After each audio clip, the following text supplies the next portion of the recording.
హాస్పిటల్కి వెళ్ళాను, ఎక్కడా కూడా నాకు నెగిటివ్ రెస్పాన్సే మేడం. ఎక్కడా కూడా అవుతారు ఈ మెడిసిన్ ఇవి ఎక్కువ హెవీ డోస్ వాడడం వల్ల ఈమె బాగా లావ్ అయిపోయింది కూడా.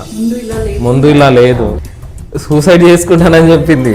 నేను ఒకవేళ నాకు కన్ఫర్మ్ అవ్వలేదంటే నేను సూసైడ్ చేసేసుకుంటానని చెప్పేసి మాట్లాడాను. Congratulations both of you, very happy news తో వచ్చారు. సో ఏంటి నిన్న మీది రిజల్ట్ డేట్ కదా, సో నిన్న రిజల్ట్ వచ్చాక మా సిస్టర్ చెప్తున్నది ఫస్ట్ నమ్మలేదంటే నెగిటివ్ అని. ఐ థింక్ స్ట్రెస్ తో ఫోన్ చేశారు, ఈసారి కూడా రాలేదు ఏడ్ చేశాను కూడా మేడం. ఏడ్ చేశారు కూడా. తర్వాత మేడంకి కాల్ చేసి అడిగిన తర్వాత అమ్మాయికి కూడా నెగిటివ్ అని చెప్పేశారు.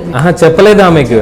నేను చూసేసి వచ్చేసి బయటకు వచ్చేసి నేను కాల్ చేసి మేడంకి నెగిటివ్ అని చెప్పేసి, ఏంటి మేడం మళ్ళీ నెగిటివ్ వచ్చింది అని చెప్పేసి మాట్లాడాను. తర్వాత మేడం నాకు ఒకసారి రిపోర్ట్ పెట్టండి సార్ అని చెప్పేసి రిపోర్ట్ పెట్టించిన తర్వాత, ఏంటి సార్ అలా మాట్లాడుతున్నారు పాజిటివ్ వచ్చిందని చెప్పేసరికి షాక్ అయ్యాను.